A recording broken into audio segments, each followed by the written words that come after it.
조인섭 변호사의 상담소.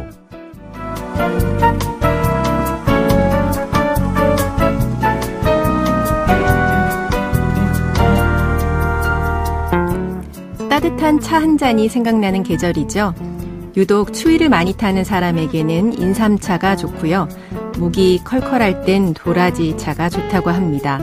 그리고 이런 차는 어떨까요? 응원과 격려가 필요한 분께 드리는 으라차차와 영차. 저와 함께 차 한잔 하시겠습니까? 오늘도 당신의 편이 되겠습니다. 조인섭 변호사의 상담소 지금 바로 문을 열겠습니다. 저는 조인섭입니다.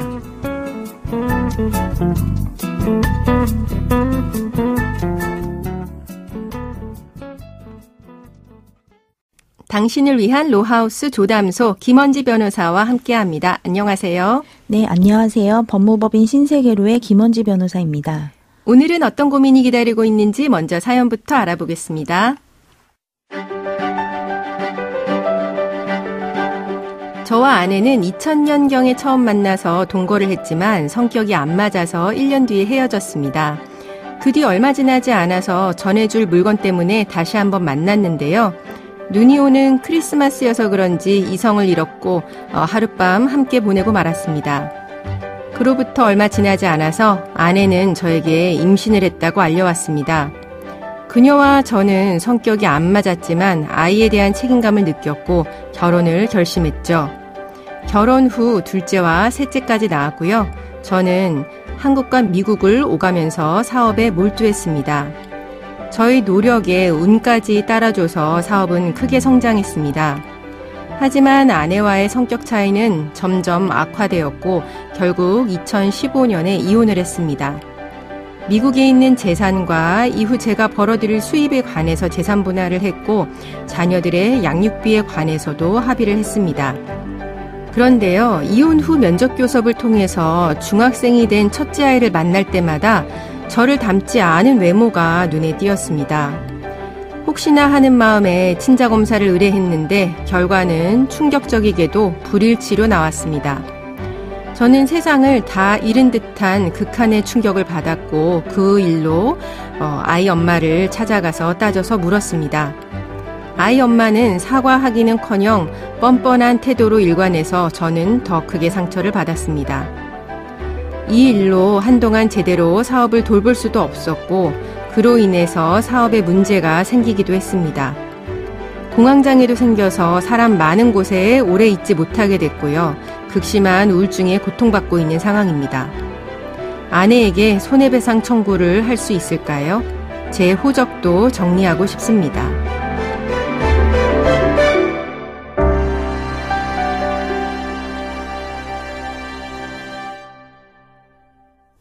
네, 사연자분이 엄청난 충격에 이제 쌓여 계신 것 같은데요. 이제 문제는 사연자분과 첫째 아이가 실제로 부자지간이 아니었다라고 하는 거죠. 이거 법률상 관계 정리할 수 있는 거지요? 예, 그렇습니다. 첫째 아이를 상대로 친생 부인의 소를 제기하여서 사연자와 첫째 아이 사이에 친생자임을 부인하는 내용의 판결을 선고받을 수 있고 그 후에 사연자의 가족관계 등록부상 첫째 아이가 자로 등록된 그 등록을 말소할 수도 있습니다. 네. 사연자분이 어쨌거나 상실감이 크실 것 같은데요. 만약에 사연자분이 상대방과 이혼하지 않은 상태에서 이 사실을 알게 됐다라고 하면은 그때는 혼인 취소도 가능하지 않을까요? 네, 상대방은 실제로 첫째 아이가 사연자의 친생자가 아님에도 불구하고 사연자에게 마치 첫째 아이가 사연자의 자식, 즉 친생자인 것처럼 속였고 첫째 아이가 사연자의 자식이라는 이유로 사연자가 상대방과 혼인 의사를 결정하였기 때문에 이는 매우 중요한 요소라 할 것이고 민법 제816조 제3호 소정의 혼인 취소 사유에 해당한다고 할 것입니다. 따라서 사연자가 이 첫째 아이가 자신의 친생자가 아니라는 사실을 안 날로부터 3개월 내라면 혼인 취소를 청구할 수 있습니다. 만약에 이렇게 혼인 취소로 정리가 되는 경우에 사연자분 같은 경우는 첫째를 낳고 둘째, 셋째까지 있는데 혼인 취소되는 경우 둘째와 셋째는 어떻게 되는 걸까요? 혼인 취소는 소급효가 인정되지 않기 때문에 네. 둘째와 셋째의 그 친생자 관계에 대해서는 영향이 없을 것으로 생각됩니다. 아, 네, 그렇군요. 그러면 이제 당연히 혼인 취소로 주장할 수도 있는 거지만 이혼으로도 주장할 수는 있는 거겠죠? 네, 그렇습니다. 지금 이혼의 사유를 정하고 있는 민법 제840조 제6호에 혼인을 계속하기 어려운 중대한 사유에 해당한 것으로 보이기 때문에 이혼으로도 주장할 수 있습니다. 네, 그러니까 만약에 이혼을 하지 않은 상태였다라고 하면은 혼인 취소도 가능하고 이혼도 가능하다는 이야기십니다. 지금 사연자분은 우울증과 공황장애에 시달리고 있는 상태인데요. 이런 정신적 고통에 대해서 상대방한테 손해배상 청구할 수 있을까요?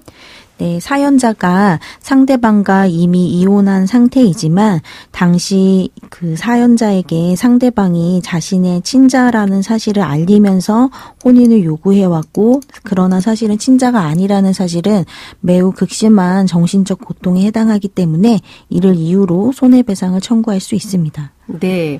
그리고 사연을 보니까 그 이혼을 할 때 양육비에 대해서 합의서를 쓴 걸로 나와 있습니다. 근데 첫째의 경우에는 본인의 친자가 아닌 걸로 판정이 됐는데 그러면 아무리 합의서가 있다라고 하더라도 첫째 양육비 지급하지 않아도 되는 걸까요? 아니면 합의서대로 지급을 해야 되는 걸까요?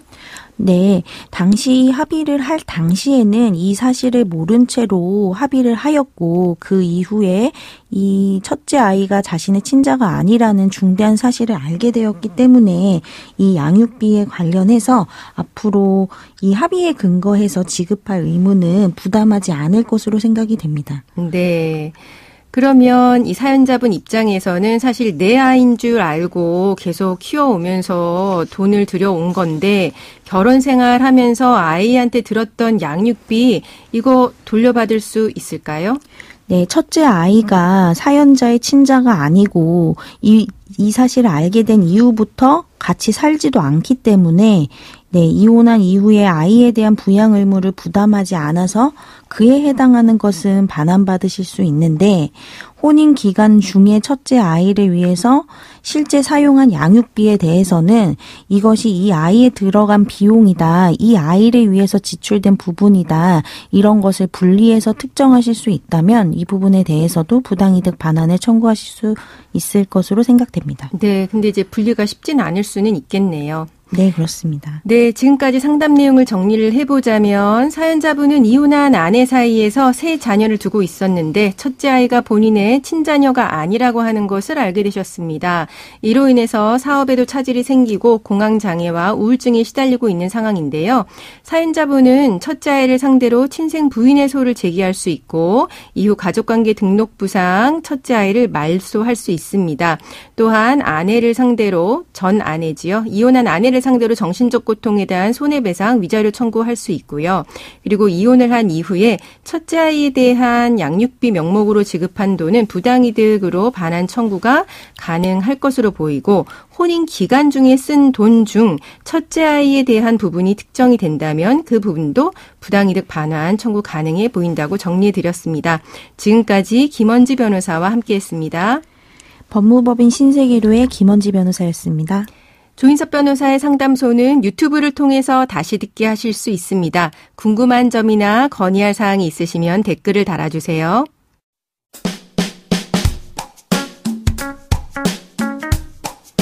알아두면 쓸데있는 법률 이야기 알쓸법 시간입니다.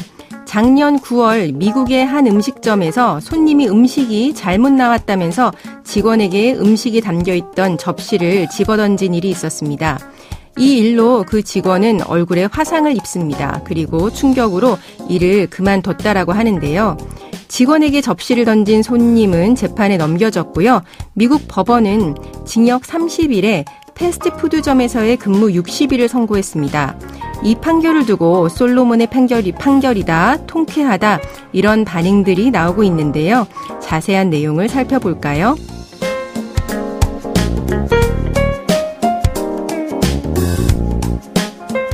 네, 당시 이 손님은 음식이 잘못 나왔다면서 17세 직원에게 소리를 지르면서 항의를 했습니다. 이를 목격한 다른 직원이 중재에 나서면서 음식을 다시 내줬는데요. 그 손님은 중재에 나선 직원에게도 화를 내더니 음식이 담긴 접시를 던지고 현장을 떠난 겁니다.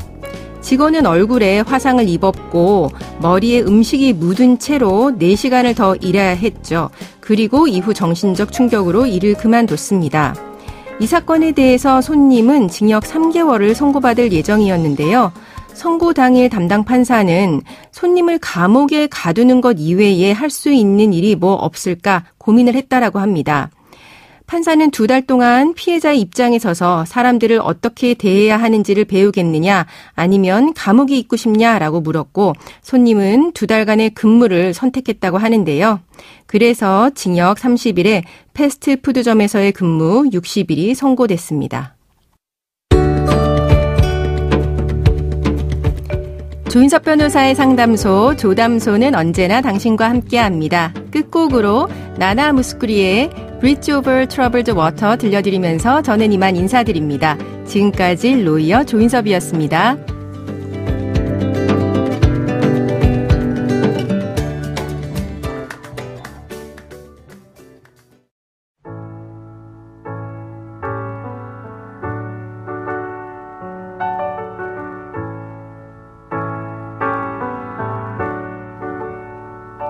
When you're